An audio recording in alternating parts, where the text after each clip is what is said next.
Bonjour, dans cette vidéo tu vas apprendre à représenter graphiquement une fonction affine connaissant son expression. Voyons l'exemple que nous allons traiter.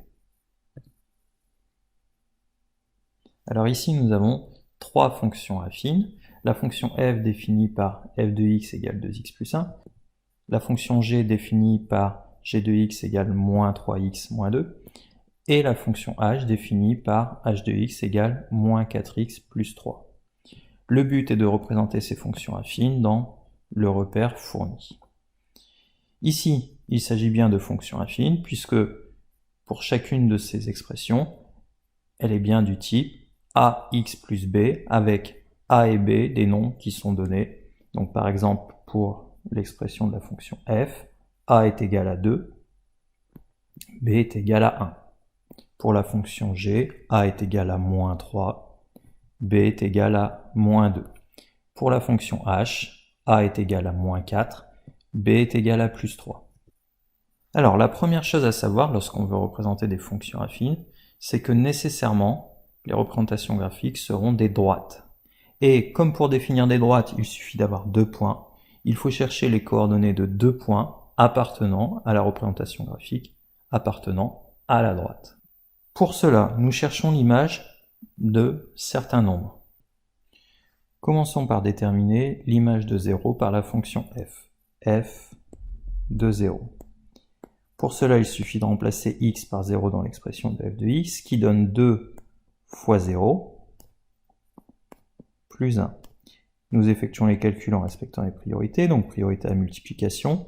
2 fois 0, ce qui donne 0, plus 1, et 0 plus 1, qui donne 1.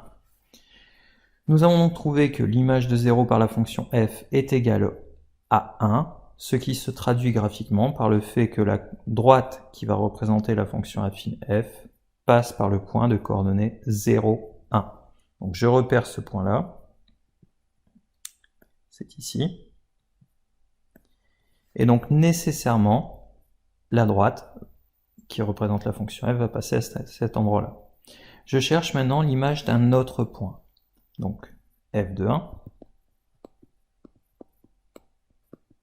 Sur le même principe, je remplace x par 1 dans l'expression de f de x, qui donne 2 fois plus 1. J'effectue les calculs en respectant les priorités. Priorité à multiplication, 2 fois 1 qui donne 2, plus 1, et 2 plus 1 qui donne 3. Je trouve que l'image de 1 par la fonction f est égale à 3, ce qui se traduit par le fait que la droite qui va représenter la fonction affine f passe par le point de coordonnées 1, 3. Je repère ce point dans le repère. Donc il est là. C'est bien le point de coordonnées 1, 3, puisqu'en abscisse nous avons bien 1, et en ordonnée nous avons bien 3. f étant une fonction affine, la courbe qui va représenter cette fonction affine est une droite. Comme nous savons qu'elle passe nécessairement par les deux points que nous venons de marquer, nous pouvons en déduire la droite qui convient, et c'est donc cette droite. Nous avons donc représenté graphiquement la fonction affine f. Pour les autres, ça va se faire exactement sur le même principe. Continuons avec la fonction affine g. Premièrement, je vais calculer l'image de 0, g de 0.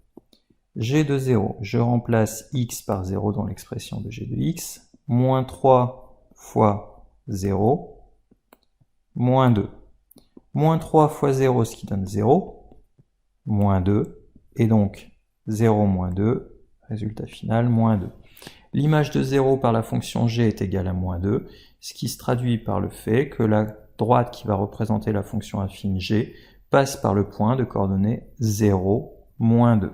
Je repère ce point, donc 0, moins 2, c'est ici. Et donc pour déterminer ma droite, il suffit de trouver les coordonnées d'un autre point. Je cherche donc l'image de 1, g de 1. Encore une fois, je remplace dans l'expression de la fonction g, x par 1, ce qui donne moins 3 fois 1, moins 2. J'effectue les calculs, moins 3 fois 1, ce qui donne moins 3, toujours moins 2, et moins 3 moins 2 qui donne moins 5. J'ai donc trouvé que l'image de 1 par la fonction g est égale à moins 5, ce qui, graphiquement, se traduit par le fait que la droite qui va représenter la fonction g passe par le point de coordonnées 1, moins 5. Je place donc le point de coordonnées 1, moins 5, qui est ici. La droite qui va représenter la fonction g passe donc par ce premier point que nous avions repéré, mais aussi par ce second point. Nous avons donc totalement défini la droite. Il s'agit donc de l'unique droite qui passe par ces deux points. Alors là, pour la fonction h, on peut procéder de la même façon, mais on peut aussi gagner du temps en repérant en fait que lorsque l'on cherche l'image de 0, on trouve toujours ce qu'on appelle l'ordonnée à l'origine. C'est-à-dire que pour la fonction f, si vous regardez, on a trouvé 1, et 1 c'était la valeur de l'ordonnée à l'origine. Pour la fonction g, on a trouvé moins 2, et moins 2 c'était la valeur de l'ordonnée à l'origine. Donc pour la fonction h, en abscisse 0, on trouvera 3. C'est-à-dire que ceux qui repèrent ça n'ont même pas besoin de faire les calculs. Nécessairement, la droite qui va représenter la fonction h passera par le point de coordonnées 0, 3. Je place ce point, donc il est là. Et encore une fois, pour se passer des calculs, il y a une technique pour trouver un deuxième point, c'est que lorsqu'on trouve l'image de 1, donc 1 de plus, en fait entre là et là, le changement de valeur, passage entre 1 et 3, on a additionné 2, la valeur du coefficient directeur. Pareil, entre là et là, on a additionné moins 3, la valeur du coefficient directeur.